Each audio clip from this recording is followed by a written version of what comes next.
Hey, salut la gang, c'est JP pour l'école du jeu et bienvenue dans ce segment What's in the Box. L'école du jeu, en partenariat avec la boutique L'Imaginaire, au-delà de vos attentes.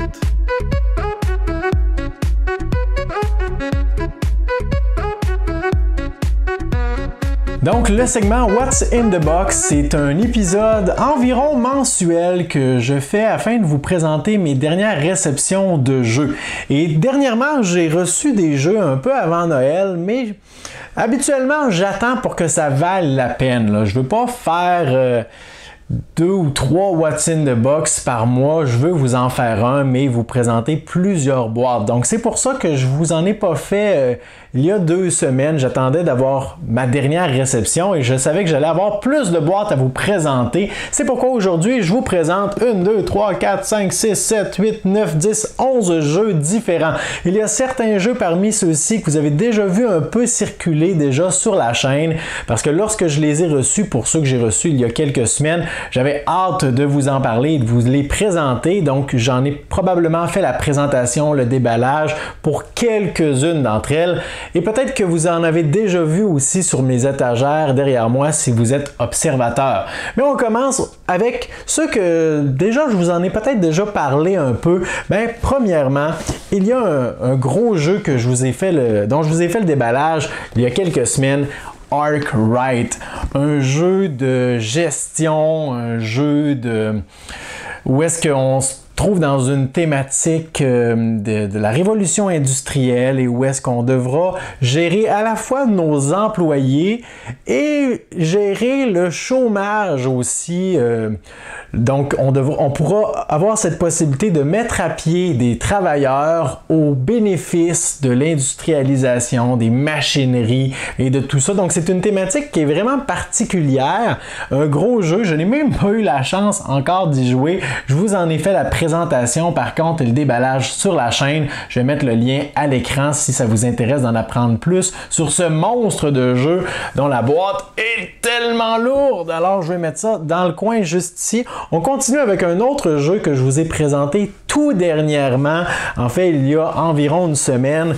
C'est encore une fois une grosse boîte et c'est Cerebria. Alors comme vous pouvez le constater, j'ai des jeux dans cette boîte-ci, mais puisque j'avais pas une deuxième boîte, j'en ai caché un peu de ce côté-ci aussi. Alors Cerebria est un jeu de Mind Clash Games que je vous ai également présenté sur la chaîne il y a une semaine. Un jeu très original parce que c'est un jeu où on va jouer en équipe. C'est un jeu pour 1 à 4 joueurs, donc c'est possible qu'on décide d'y aller avec une configuration 2 contre 2, 1 contre 2, 1 contre 1. Il y a différentes configurations possibles. Il y a une version en solitaire également. Ça, c'est la version qui est disponible en magasin. Un gros jeu, forte complexité, thématique tellement original, je ne veux pas m'éterniser là-dessus. Vous irez voir ma présentation de jeu-là où est-ce que je vous donne davantage d'informations sur la thématique. Probablement un de mes coups de cœur pour ce qui est de la thématique originale. Pour ce qui est des mécanismes de jeu, j'en ai aucune idée. Je n'y ai pas encore joué. Alors, on met ça de ce côté. Tiens, on va mettre les grosses boîtes ensemble ici. Je vous parle maintenant de... Est-ce qu'il y a d'autres jeux que je vous ai présentés sur la chaîne? Ben, tiens, celui-là, on vous l'a déjà présenté. C'était pas moi, mais Charlatan de Belcastel, Quacksalber. C'est un excellent jeu que j'aime beaucoup. J'y ai joué à de nombreuses reprises depuis que depuis que j'ai reçu ma copie il y a quelques semaines. C'est un jeu auquel ma conjointe a vraiment accroché aussi. C'est un jeu qui est rapide. Vincent a fait une session de jeu complète sur la chaîne. Vous irez voir ça si vous ne connaissez pas encore ce jeu. Excellent jeu de construction de sacs, de bag building, un peu à la Orléans ou Altiplano, où on a un sac, on a un chaudron et on va gérer les ingrédients qui se ramassent dans notre sac, qu'on va piocher au début de chaque tour et qu'on va ajouter à notre chaudron. Mais il y a un intéressant élément de push your luck, au sens où les joueurs, c'est un jeu qui joue simultanément, un joueur peut décider d'arrêter n'importe quand de piocher dans son sac parce qu'il y a plein de jetons très positifs et très intéressants dans notre sac, mais il y en a également commence la partie avec des jetons qui sont négatifs. Et lorsque ces jetons sortent trop souvent, eh bien notre chaudron explose et c'est très néfaste. Donc, excellent jeu charlatan de Belcastell. Je vous présente maintenant un jeu dont je vais vous faire la présentation dans quelques jours. C'est probablement l'une de mes prochaines vidéos. 40 voleurs. C'est un Kickstarter également de l'équipe de Jack Bro. Petit jeu de déduction, de mémoire, un peu de bluff à travers ça, avec un matériel hallucinant, vraiment très joli. Donc je vous en fais la présentation et le déballage dans les prochains jours. J'ai également la version Deluxe, la version All-In, avec une autre boîte qui est sur mon étagère avec des composantes supplémentaires. Alors on regardera tout le contenu de cette boîte tellement originale, hein, vraiment, c'est magnifique, ça attire l'attention, je vous le garantis. Alors je mets ça de côté, et puisqu'on parle de Jack Bro, l'équipe qui nous a apporté 40 voleurs, j'ai pas le choix de vous parler de leur prochain projet Kickstarter qui est Nouvelle-France. Alors Nouvelle-France est un jeu que j'ai commencé un peu à explorer, mais je veux me familiariser encore un peu plus avec les mécanismes de jeu avant de vous le présenter sur la chaîne, ça ne devrait pas tarder. C'est un jeu qui va débarquer sur Kickstarter dans quelques mois, au mois de mars, si ma mémoire est bonne. C'est un jeu avec des petits blocs tridimensionnels, un peu à la Tetris, et on va construire donc différents projets. Il y a entre autres une milice, quelque chose comme ça, il y a une église et j'oublie quel est le troisième bâtiment, mais de façon commune, alors semi-coopérative, parce qu'en fait on va construire les mêmes bâtiments tout le monde ensemble, mais on voudra évidemment profiter des différentes configurations qui vont être formées, des objectifs, des occasions de faire des points.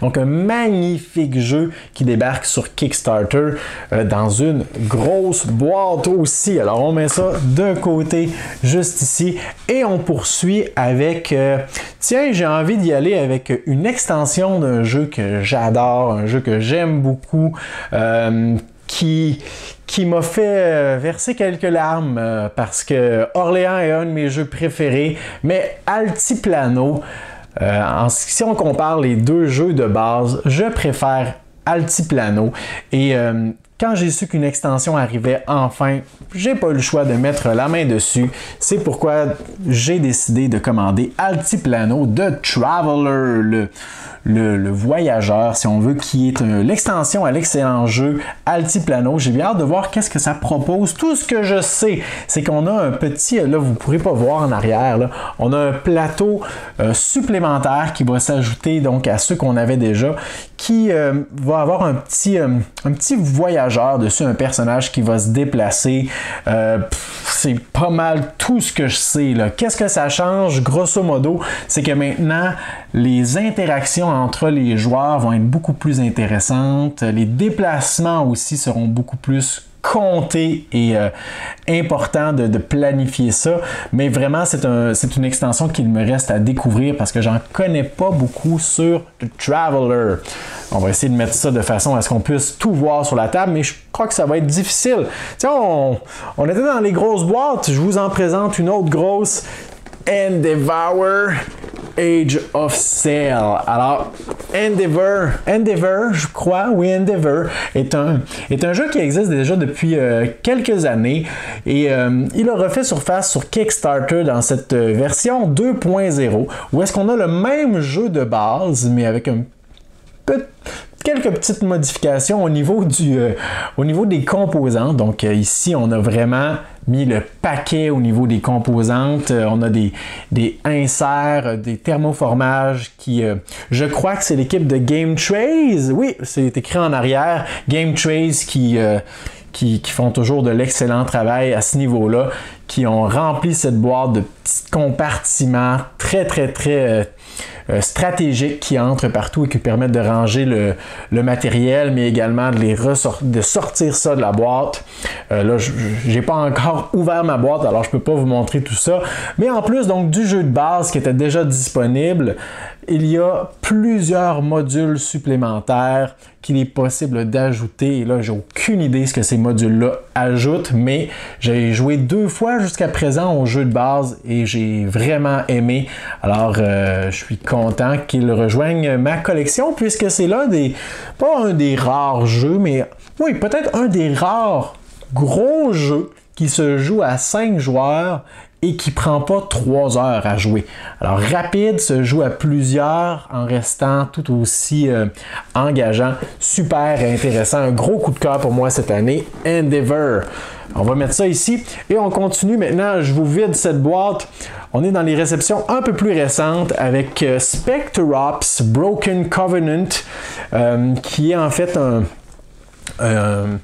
un stand-alone, un jeu à part entière qui suit le jeu du même nom, Spectre Ops, qui était le premier opus. On a ici le deuxième opus, qui est en fait un jeu tous contre un. Alors, on peut jouer par exemple à 2 joueurs qui vont jouer les Hunters et un joueur qui va jouer l'agent. C'est bien simple, les 2 joueurs ont des rôles différents. L'agent doit infiltrer une base et doit aller corrompre des données dans 3 des 4 ordinateurs, mais il se déplace sur une carte sans être visible par les autres joueurs. Alors, il y a des déplacements secrets, un peu à la Taxi, non, c'est pas Taxi, il y a un jeu avec New York Chase, je crois, qui est un vieux jeu qui avait ce principe-là de déplacement secret. Corrigez-moi si c'est pas le bon titre. Un peu plus récent, il y a aussi Fury of Dracula qui a le même mécanisme de déplacement secret. Et donc, l'agent va jouer contre les autres joueurs qui, eux, vont pouvoir communiquer, vont se déplacer. Chaque joueur, selon les personnages qu'on choisit, parce qu'il y en a plusieurs, va avoir des habiletés qui leur est propre. On va pouvoir s'attaquer, on va pouvoir s'envoyer sur des fausses pistes. Alors, c'est un jeu qui est très simple. Je pense que le livret de règles a au total 6 pages, mais qui est très agréable. C'est un jeu de un peu d'informations secrètes, mais aussi de bluff, parce que l'agent a vraiment la responsabilité d'envoyer les hunters, les chasseurs, sur des fausses pistes. Il va essayer de leur jouer dans le dos, profiter des pouvoirs qui lui est propre. Alors, un jeu bien intéressant. Ma grosse déception avec Broken Covenant, c'est qu'il y a au moins 6 erreurs d'impression sur le plateau. Ça ne rend pas le jeu injouable, pas du tout. Il est possible de jouer quand même, mais c'est très agressant. C'est vraiment des erreurs évidentes. Et même si ça ne brise pas le jeu, c'est possible d'oublier un petit détail en lien avec une tuile qui a mal été imprimée, puis ça vient de changer une de nos actions. Donc ça, c'est ma grosse déception. Par contre, Asmodée distribue des autocollants pour corriger le tout. Alors, au moins ça, j'ai bien hâte de les recevoir pour corriger ces petites lacunes. On va mettre ça ici, tiens, si ça tient.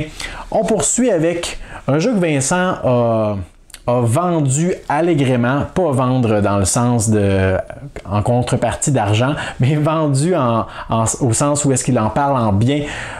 Donc, il en a parlé en bien allègrement sur les réseaux sociaux, en privé aussi. Il s'agit de l'île au trésor, que j'ai eu la chance de jouer 2 ou 3 fois jusqu'à présent, que j'aime beaucoup, qui est encore une espèce de jeu tous contre un. À la différence de Spectre Ops, où est-ce qu'on a un joueur qui joue contre les autres qui sont en équipe. Ici, c'est un jeu où est-ce qu'on a un joueur qui va avoir un rôle différent des autres, mais tous les autres ne jouent pas nécessairement ensemble, ils jouent en fait les uns contre les autres. Un peu difficile à comprendre dit comme ça. Le principe est simple, on a un joueur qui représente Long John Silver. Alors, l'île au trésor est basée sur un roman du même nom d'un auteur qui s'appelle Stevenson, si je ne m'abuse. Et donc, Long John Silver va cacher un trésor sur une île et tous les autres joueurs auront un nombre de tours donné pour essayer de le trouver. Et donc, Long John va donner des indices, parfois vrais, parfois faux, parfois des simples bluffs, pour essayer de diriger, oui, les joueurs, mais pas vraiment dans le but qu'ils trouvent le trésor, mais dans le but aussi de les mettre sur des fausses pistes. Chaque joueur a des pouvoirs différents des autres, et on a des paravents avec des petites cartes derrière ceux-ci sur lesquels on peut écrire avec des crayons effaçables. Il y a des compas également qu'on peut utiliser pour marquer la grosse carte. Alors, encore une fois avec des crayons effaçables, des règles, des boussoles, donc un matériel hallucinant, très original, l'île au trésor.